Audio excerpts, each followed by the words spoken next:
ការសង្ខេបរឿងទុំទាវ 1. ការបង្ហាញអត្ថបទ ក អត្ថបទ 1. ចំណងជើងរឿងទុំទាវ 2. ប្រភពរឿងទុំទាវមានប្រភពមកពីប្រទេសកម្ពុជារីឯប្រភេទវិញរឿងទុំទាវជាស្នាដៃអក្សរសិល្ប៍ទំនើបដែលទទួលឥទ្ធិពលពីព្រះពុទ្ធសាសនាហើយរឿងនេះត្រូវបានតាក់តែងឡើងជាបទការពាក្យ7មានចំណាប់ចុងជួននិងឃ្លាប្រយោគពីរោះណែងណងគួរជាទីចាប់ចិត្ត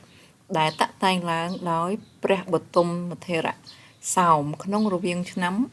1915ខ្លឹមសាររឿងតាំងពីដើមរហូតដល់ចប់កវីបានសរសេរជាពាក្យកាព្យមានចំនួន1050ល្បះឬវគ្គដោយបានបង្ហាញពីតថភាពសង្គមខ្មែរនាសម័យលង្វែកជាមួយនេះដែរកវីក៏បានរំលេចឲ្យឃើញភូមិសាស្ត្រនិងស្ថាននាមទឹកដីខ្មែរនាសម័យនោះដូចជាត្បូងឃ្មុំបាភ្នំវិហារធំលង្វែកសំរោងទងស្អាងកណ្ដាលស្ទឹងលើកដែកព្រែកលួងព្រែកដំបងជ្រោយចង្វាព្រែកភ្នៅជាដើមដើម្បីឲ្យកូនខ្មែរបានស្គាល់